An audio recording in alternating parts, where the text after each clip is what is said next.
નમસ્કાર મિત્રો, વાત કરવાની છે આજે આહારની. કેવો આહાર આપણે લેવો જોઈએ? તો કે સંતુલિત આહાર લેવો જોઈએ, પણ આરોગ્યપ્રદ તો હોવો જોઈએ ને. તો શું અત્યારના સમયની અંદર જ્યારે કેમિકલ યુક્ત ખેતી થાય છે ત્યારે આપણને આહાર જે છે એ પ્રાકૃતિક મળી શકે ખરો? બસ આ વાત જે છે ને દરેકના મગજમાં છે, અને એનો ઉકેલ જે છે ને એ આપણી ગુજરાત સરકારે કર્યો છે. માનનીય ગવર્નર શ્રી આચાર્ય દેવવ્રતજીએ લોકોને પ્રાકૃતિક ખેતી તરફ વાળ્યા. ખાસ ખેડૂતોને ટ્રેનિંગો આપી. આત્મા પ્રોજેક્ટ હોય, ખેતીવાડી ખાતું હોય, કૃષિ યુનિવર્સિટી હોય, અને આમની અંદર ટ્રેનિંગ પામેલા ખેડૂતો જે છે એ પણ એમની અંદર ટ્રેનિંગ આપે છે. તો આજે પ્રાકૃતિક ખેતી જે છે એ ગુજરાત રાજ્યની અંદર લગભગ 25% કરતા પણ ખેડૂતો કરવા માંડ્યા છે. અને એમને હિસાબે માનનીય ગવર્નર શ્રી જે છે એ ગુજરાતની સાથે સાથે બીજા બધા રાજ્યોમાં પ્રાકૃતિક ખેતી તરફ આગળ વધ્યા છે. એટલે આપણું ગુજરાત રાજ્ય છે ને એ પ્રાકૃતિક ખેતીમાં રોલ મોડેલ બનવા જઈ રહ્યું છે. રોલ મોડેલ બનશે તો ખરું મિત્રો, પણ આ નામ માત્રથી આપણે નથી જોતું. આજે વર્લ્ડ ફૂડ સેફ્ટી ડે છે ત્યારે આપણે પ્રાકૃતિક ખેતીથી, ગાય આધારિત ખેતીથી જે કંઈ પણ પાક તૈયાર થાય છે કે જે કેમિકલ મુક્ત હોય છે એનો ઉપયોગ કરવાનો રહેશે. એનો ઉપયોગ કરીશું તો આપણે પણ તંદુરસ્ત બનીશું અને આપણો સમાજ તંદુરસ્ત બનશે. તો મિત્રો, આજના દિવસે પ્રાકૃતિક મોલ જે છે કે કઈ જગ્યાએ છે, એમની અંદરથી કઈ કઈ વસ્તુઓ મળશે, એમની તમામ માહિતી અહીંયાથી હું તમને આપવાનો છું. તો ચાલો આપણે મળીએ ધીરુભાઈને. ખાસ કરીને ધીરુભાઈ, જુનાગઢની અંદર પ્રાકૃતિક આહાર મોલ જે છે એ શરૂ કરવામાં આવ્યો છે. શું છે ને કઈ રીતે શરૂ થયો, શા માટે શરૂ થયો? નમસ્કાર, જય ગૌ માતા. હવે એવું છે કે કેન્દ્ર સરકાર અને માનનીય નરેન્દ્રભાઈ મોદીજીના ની પ્રેરણાથી, એમની ઈચ્છાથી આખા દેશભરમાં પ્રાકૃતિક ખેતીની ઝુંબેશને એક ટેકો મળે અને આગળ વધે, અને આખા દેશભરની અંદર પ્રાકૃતિક ખેતી તરફ લોકો વળે, ખેડૂતો પણ વળે અને પબ્લિક પણ પ્રાકૃતિક ખેતી ઉત્પાદનોના ઉપયોગ તરફ વળે. એના માટે થઈને આખા દેશભરમાં 10,000 થી પણ વધારે ફાર્મર પ્રોડ્યુસર કંપનીઓ સરકારશ્રીના સહયોગથી શરૂ કરવામાં આવેલી છે. જુનાગઢની અંદર આપણે જુનાગઢ, વંથલી, માણાવદર આ 3 તાલુકાના પ્રાકૃતિક ખેતી કરતા 300 જેટલા ખેડૂતોની કંપની આપણે આ બનેલી છે. ગીર કૃષિ ઋષિ ફાર્મર પ્રોડ્યુસર કંપની આ કંપનીનું નામ છે. તો આ 300 સભાસદો જે છે એમના પ્રાકૃતિક ખેત ઉત્પાદનો નું માર્કેટિંગ થાય, એને યોગ્ય માર્કેટ મળે, એને પ્રોત્સાહન મળે, એટલે એને સપોર્ટ આપવા માટે થઈને આપણે પ્રાકૃતિક આહાર વેચાણ કેન્દ્ર અહીંયા શરૂ કરેલું છે. આ પ્રાકૃતિક આહાર વેચાણ કેન્દ્ર અંદર આ જે ખેડૂતો પ્રાકૃતિક ખેતી કરે છે એમના ખેત ઉત્પાદનો અહીંયા વેચાણ અર્થે રાખવામાં આવેલા છે. અને આ અમારા આ સભાસદ છો એટલું જ નહીં, જે કોઈ પણ ખેડૂત પ્રાકૃતિક ખેતી કરે છે અને પોતે અમને પોતે અમને ખાતરી અપાવડાવે કે ભાઈ અમારું ખેતર છે એ પ્રાકૃતિક છે, છેલ્લા ઓછામાં ઓછા 3 વર્ષથી અમે કોઈ પણ પ્રકારના ફર્ટિલાઇઝર, જંતુનાશક દવાઓનો ઉપયોગ નથી કરતા, તો એવા ખેડૂતોનો માલ અમે અહીંયા વેચાણ માટે રાખીએ છીએ.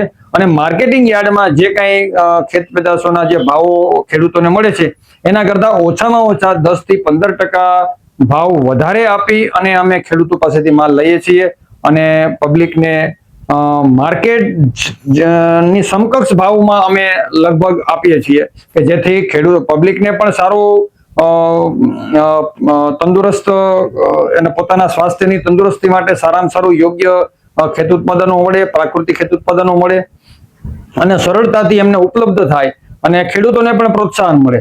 તો આ બંનેને જોડતી કડી બની રહીએ એવો અમારો આગ્રહ છે, અને એના માટે આ પ્રાકૃતિક આહાર વેચાણ કેન્દ્ર શરૂ કરેલું છે. ખાસ કરીને આ પ્રાકૃતિક આહાર મોલ જે છે એની અંદર કઈ કઈ વસ્તુઓ જે છે એમની વેચાણ જે છે એ અત્યારે કરવામાં આવે છે? અત્યારે લગભગ તમે આ જોઈ તમને પણ બતાવવામાં આવેલું હશે આ કે અહીંયા તમામ પ્રકારના અનાજ, કઠોળ, મસાલા, પંચગવ્ય ઉત્પાદનો, પછી ફૂડ પ્રોસેસિંગ વસ્તુઓ, પછી સિઝનના ફ્રૂટ છે, શાકભાજી છે, પ્રાકૃતિક સિંગ તેલ છે, કોપરેલ તેલ છે, તલનું તેલ છે, મધ છે, પછી અથાણા છે, કાચરી છે, આ બધા જ પ્રકારની વસ્તુઓ છે એ આપણા આ પ્રાકૃતિક આહાર વેચાણ કેન્દ્રમાં રાખેલી છે. બહુ સરસ. ખાસ કરીને જ્યારે આ આટલી બધી ચોકસાઈ સાથે ખેડૂતોનું આ ઉત્પાદન છે અને લોકો સુધી પહોંચતું હોય ત્યારે જુનાગઢમાં પ્રાકૃતિક ખેતી કરતા ખેડૂતો માટે બીજી કઈ કઈ જગ્યાએથી લોકો ખરીદી કરી શકે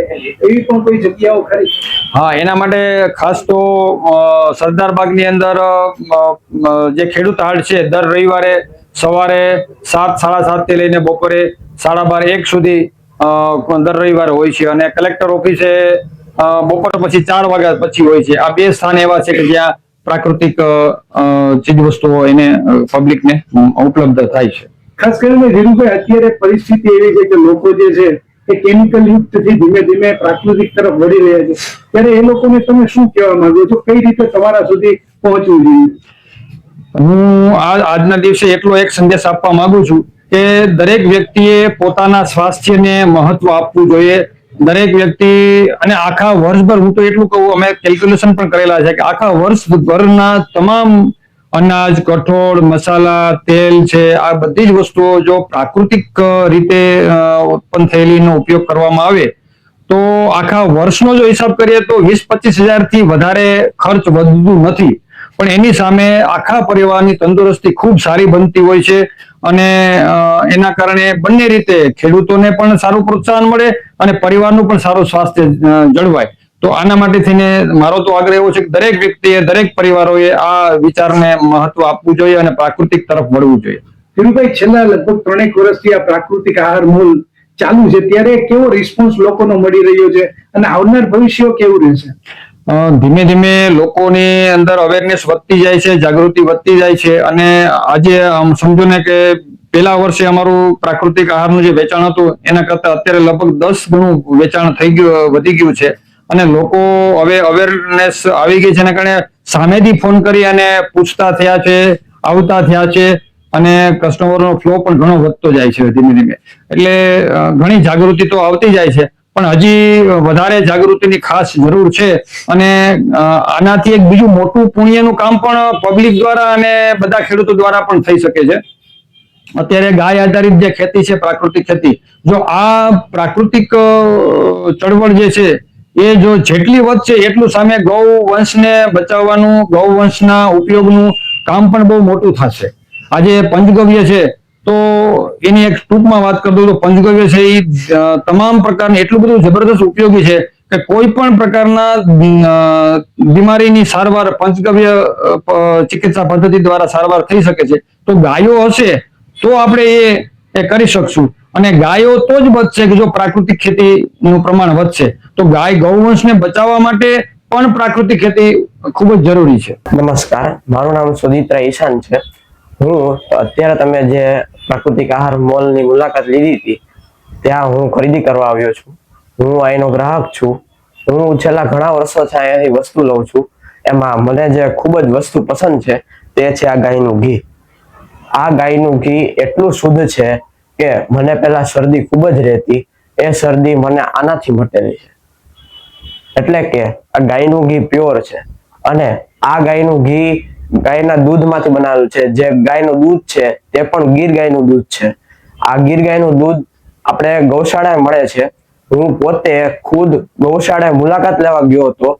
ત્યાં મેં જોયું કે ગીર ગાયના દૂધ કઈ રીતના મેળવે છે અને એમાંથી કઈ રીતના ઘી બનાવે છે. એટલે મને ખ્યાલ આવ્યો કે આ ગીર ગાયનું ઘી કેવું હોય છે. અને આનો ભાવથી પ્રોબ્લેમ નથી. હું આને 5 સ્ટાર જેટલું રેટિંગ આપી શકું, કારણ કે તેણે મારી શરદી મટાડી છે. અને એવી ઘણી બધી પ્રોડક્ટ છે જે પ્રાકૃતિક આહાર મોલમાંથી ઘણું બધું મળે છે, પણ આ તો ગીર ગાયનું દૂધ મેં પોતે ટેસ્ટ કરેલું છે, જેનાથી મને ખૂબ ફાયદો થયેલો છે. બાકી અનાજ છે, કઠોળ છે, બાકી બધી મિલેટ આઇટમ્સ છે તે બી મેં ખાધેલી છે. આવું બધું ઘણું બધું ખાધેલું છે, જે આ બધું મને ફાયદાકારક પણ મળેલ છે. હું આ બધી વસ્તુના 5 સ્ટાર નું રેટિંગ આપીશ. તો મિત્રો, જોયું ને, ખરા અર્થમાં પ્રાકૃતિક ખેતી અને પ્રાકૃતિક કૃષિ આધારિત જે પ્રાકૃતિક આહાર જે છે એ ક્યાંથી મેળવવો, કેવી રીતે મેળવવો, એમના અંદર કેટલા લોકો સહયોગી છે, ક્યાંથી માલ મેળવે છે, કેવા પ્રકારના સર્ટિફિકેટ લેવામાં આવે છે, કેટલી ગવર્મેન્ટ આપણી કાળજી રાખી રહ્યા છે, સાથે સાથે ખેડૂતો પણ આપણી હવે કાળજી રાખી રહ્યા છે.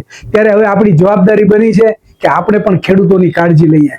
2-5 પૈસા કદાચ વધારે જે છે એ આપણે કોઈ પણ ઉત્પાદનને આપવા પડશે, પરંતુ આપણા સ્વાસ્થ્ય માટે છે. આપણે દવા માટેનો ખર્ચ બનશે એટલે આપણા માટે તો બધું ફાયદાકારક જ છે. તો ત્યારે મિત્રો, આજના દિવસે આપણે સંકલ્પ કરીએ કે આજથી આપણે પ્રાકૃતિક ખેતી કરતા ખેડૂતો પાસેથી એમને બધી જ વસ્તુઓની ખરીદી કરીશું અને આપણે એને પ્રોત્સાહન આપીશું. એમના પ્રોત્સાહનમાં આપણી તંદુરસ્તી છે એ વાત ધ્યાનમાં રાખીશું. તો મિત્રો, આવી વાતો અને નવી રજૂઆતો સાથે હું કલ્પેશ પંડ્યા ફરીથી મળતો રહીશ. ત્યાં લગી રજા આપશો. નમસ્કાર.